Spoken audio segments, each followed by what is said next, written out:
Hello friends, welcome back to my YouTube channel Study About Hearing Impairment. I am Deepa Singh. I hope you all are very well.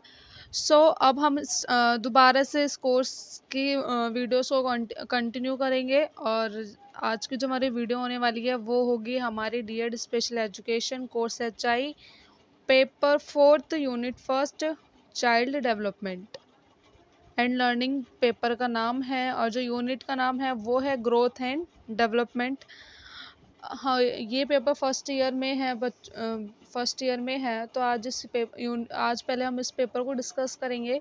धीरे करते हम मैं सारे units की आपको notes provide कराऊंगी, दोनों years की, फर्स्ट ईयर की भी और सेकंड ईयर की। और प्लीज़ मेरे चैनल पे बने रहिएगा और मेरी वीडियो पसंद आए तो लास्ट में एक लाइक ज़रूर कीजिएगा और मेरे चैनल को ज़्यादा शेयर कीजिए और बेल आइकन को प्रेस कीजिए।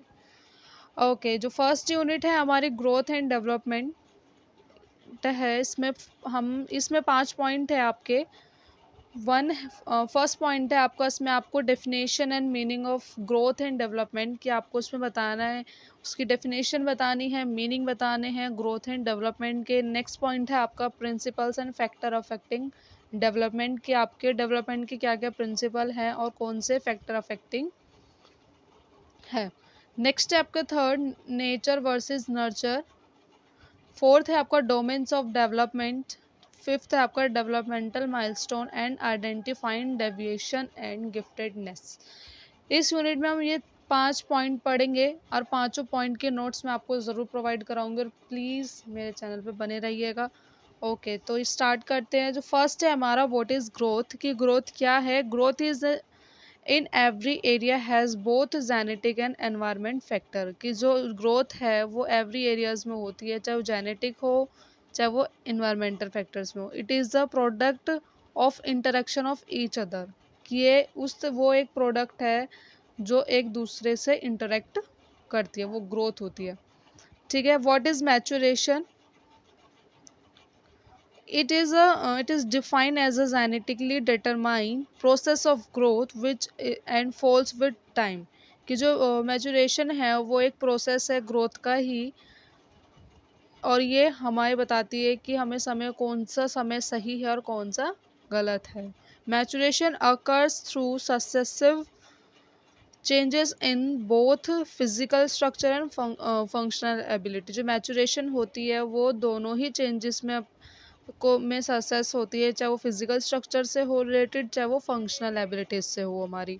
ठीक है, नेक्स्ट है व्हाट इज़ डेवलपमेंट। डेवलपमेंट क्या होता है, चाइल्ड डेवलपमेंट। चाइल्ड डेवलपमेंट आप बच्चों की 5 एरियाज में डेवलपमेंट होता है, social, physical, mental, moral and language.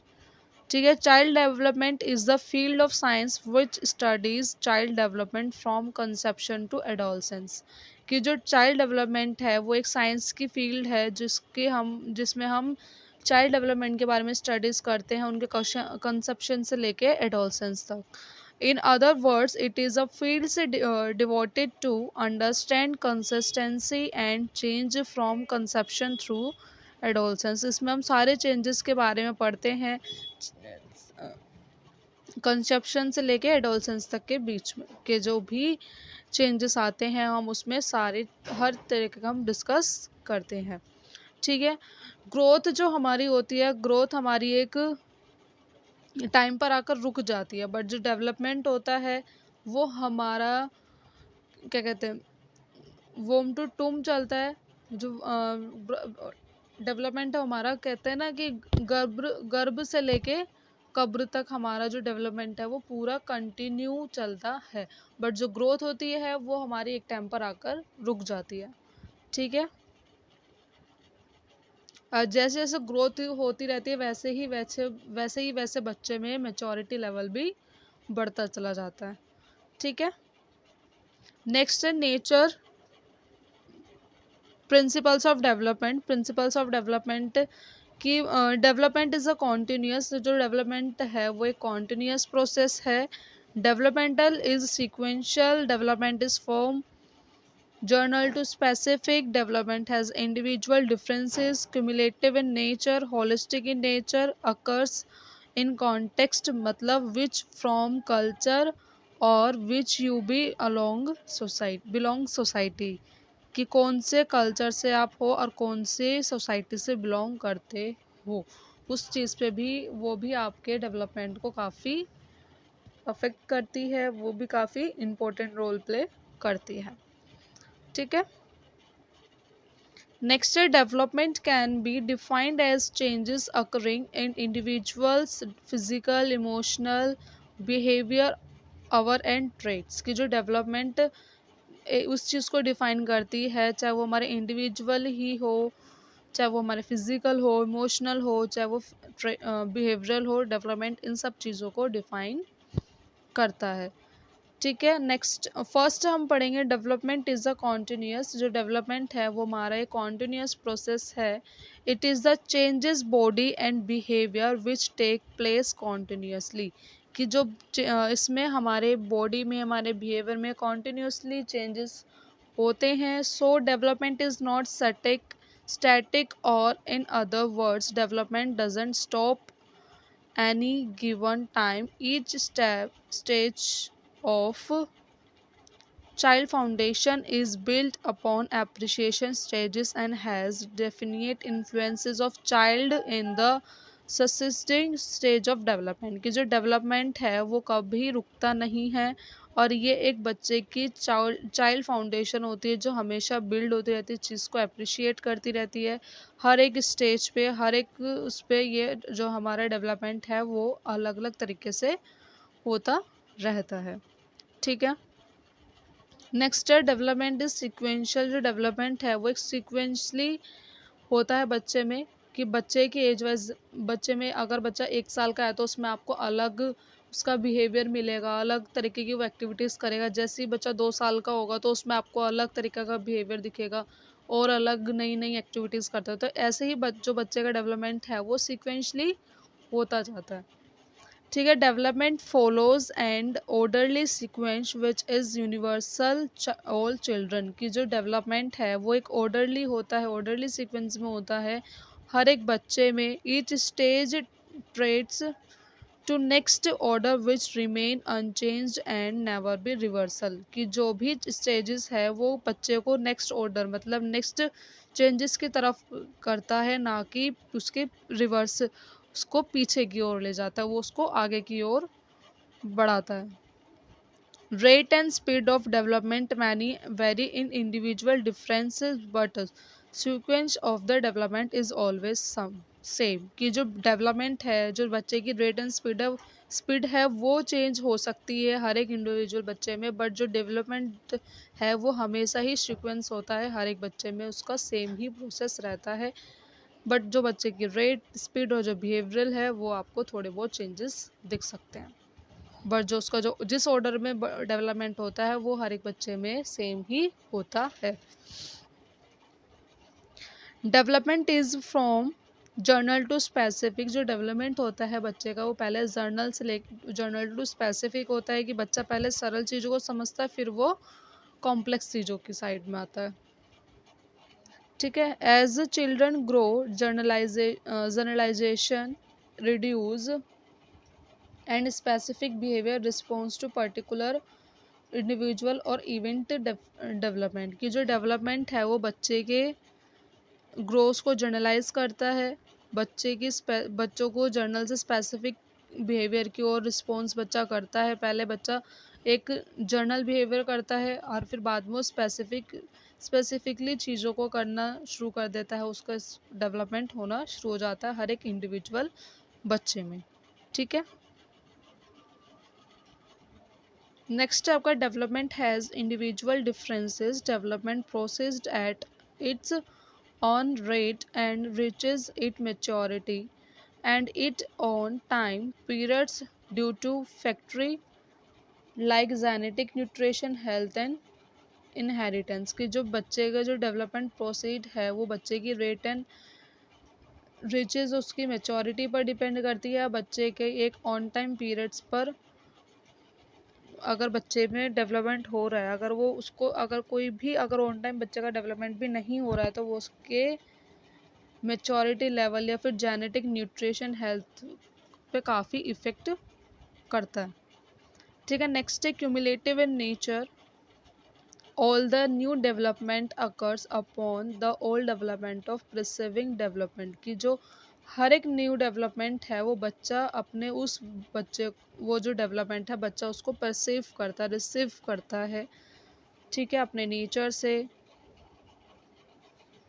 Next है holistic in nature, child development as whole, all the areas of development are influenced by each factor, कि जो बच्चे का डेवलपमेंट है वो हर एक तरीके से हर एक एरिया में बच्चे के डेवलपमेंट को इन्फ्लुएंस करता है। All aspect and interrelated are integrated, कि जो भी ऑल आस्पेक्ट होते हैं वो एक दूसरे से इंटर रिलेटेड होते हैं और इंटीग्रेटेड भी होते हैं, ठीक है।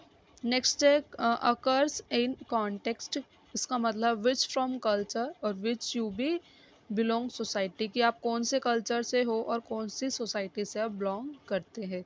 ये भी बच्चे के डेवलपमेंट को काफ़ी important role play करता है। Growth and development of child is influenced by culture, society, family, ethnic group in which the child behaviour, कि जो ग्रोथ एंड डेवलपमेंट है वो बच्चे के कल्चर से भी इन्फ्लुएंस होता है, उसको सोसाइटी से भी, फैमिली से भी, एथेनिक जो उसका ग्रुप बनता है बच्चा जैसे भी ग्रुप में बैठता है तो वो भी बच्चे को काफ़ी चाइल्ड डेवलपमेंट को इन्फ्लुएंस करता है, ठीक है। ये थे हमारे प्रिंसिपल्स ऑफ डेवलपमेंट, ठीक है। नेक्स्ट हम पढ़ेंगे बिहेवियर। बिहेवियर जो है वो हम बच्चे जो बिहेवियर है वो क्रॉनिकल एज मतलब CA, मेंटल एज MA और एक्सेक्ट क्रॉनिकल एज जो होती है जो एग्जैक्ट एज है बच्चे की वो, और मेंटल एज जो आपने उस एज को उसको जो एज आपने थिंकिंग करी है जो निकाली थिंकिंग एज जो होती है। बिहेवियर इज ऑब्जर्वेबल, बच्चे के बिहेवियर को सिर्फ आप ऑब्जर्व कर सकते हो, उसको माप नहीं सकते, ठीक है। नेक्स्ट है 1.3 नर्चर एंड नेचर, उसमें फर्स्ट हमने 1.2 और 1.1 हमने कंप्लीट की थी। नेक्स्ट है हमारी 1.3, ये यूनिट काफ़ी छोटी है इन द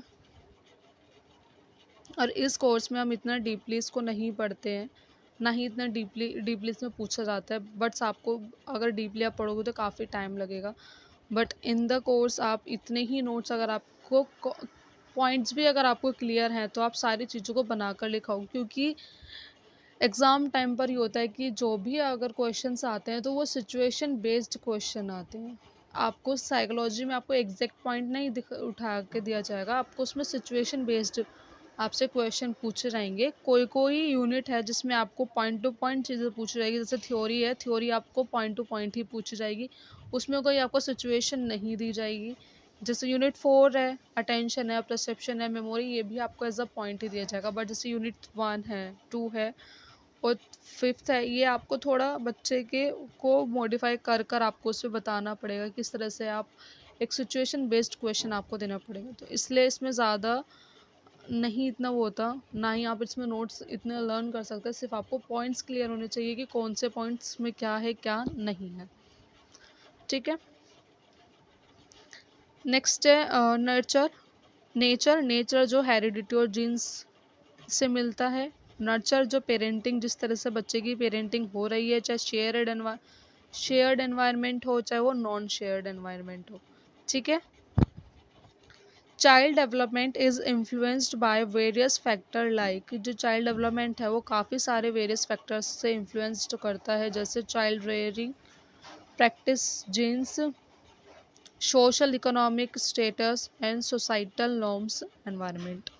इन ये चीज़ बच्चे के डेवलपमेंट को अफेक्ट करती है, ठीक है। हेरिडिटी मतलब nature, by this we mean inborn biological genes the heredity information we receive from our parent at the moment of conception, की जो हेरिडिटी है वो एक बायोलॉजिकल जीन्स है जो हम अपने पेरेंट से रिसीव जो बच्चा अपने पेरेंट से रिसीव करता है अपने कंसेप्शन टाइम पर, ठीक है। What is nature, the complex force of physical and social world, की जो नेचर है वो एक कॉम्प्लेक्स फोर्सेस है जो बच्चे के फिजिकल एंड सोशल वर्ल्ड मतलब सोशल चीज़ों को अफेक्ट कर the influence our biological makeup and psychological experience before and after birth, कि जो इन्फ्लुएंस हमारे बायोलॉजिकल मेकअप, चाहे हमारे बायोलॉजिकल मेकअप मतलब जो हमारे पेरेंट्स से मिलते हैं, साइकोलॉजिकल एक्सपीरियंस जो हम बर्थ के बाद चीज़ों को मतलब जो एक ये हमारा नर्चर में आ जाता है कि किस तरह की पेरेंटिंग हो रही है, किस तरह से बच्चों को एनवायरनमेंट मिल रहा है, कैसे एनवायरनमेंट में बच्चा रह रहा है नहीं रह रहा, वो चीज़ इस पे आती है। ठीक है, ये थे हमारा नेचर एंड नर्चर। नेक्स्ट